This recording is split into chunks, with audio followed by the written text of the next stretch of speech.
Ever so often you might have an employee that doesn't work within the company's systems and procedures, and you may need to take some disciplinary action against these employees. There is a discipline and development module within Techlify HR, and if you go to the module, the first thing you'll see is infractions, and then you also have the options for incidents. Now, infractions and incidents within Techlify HR are basically the same thing in terms of workflow. So you have the same flow on filing them, investigating them, and that type of thing. The difference are the types. So for infraction, you'll see the more serious offenses like discrimination, abuse, and civil conduct. And then for incidents, you'll see the less serious offenses like missed deadlines, incomplete work, delayed communication, and things that are more minor, right? And from the title itself, you can get that incidents are more minor than infraction. So how do you go about reporting an incident?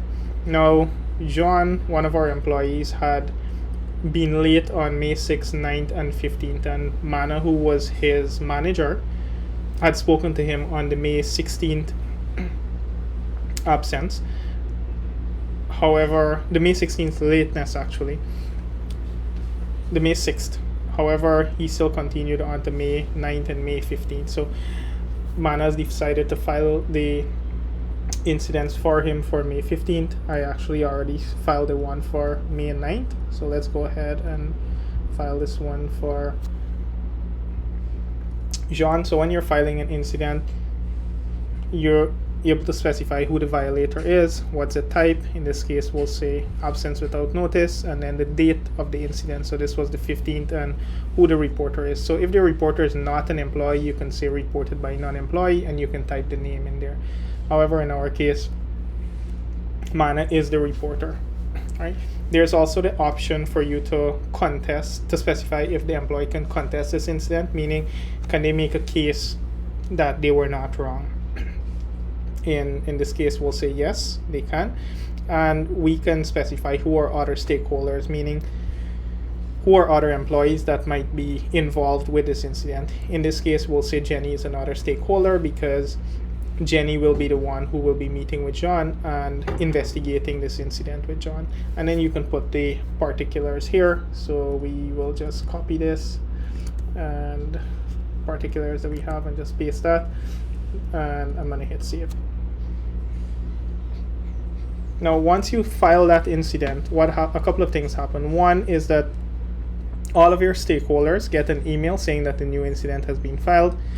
You get a summary of the incident here. You get the severity, you see the points, and you can add notes and documents the incident. So let's just add a note. So Jenny spoke to John, and they confirmed that they'll meet on May 16th to discuss, right? And if you need to upload any files or documents, you can go ahead and do that. So, let's say we have a document here, we just drag and drop it. Maybe this has something to do with the incident.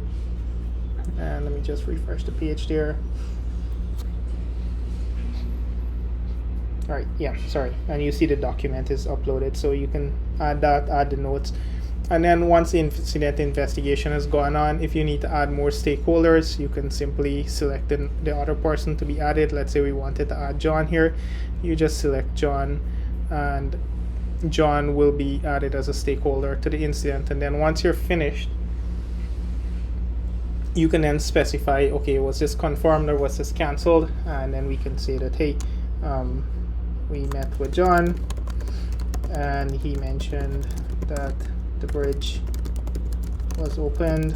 However, this is not a reason to cancel the incident since the bridge schedule was published ahead of time.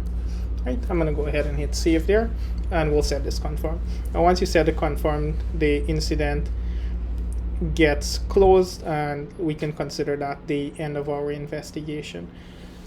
I do want to show you a couple of the emails that do come through. So this is for the previous one that I had filed for John. Firstly, John would get an email, and because I'm using MailDrop, the images don't come in, but John will get an email saying a new incident has been added for you, and he'll see the incident details, the demerit points, where he can contest, and who are the other stakeholders in particulars, right?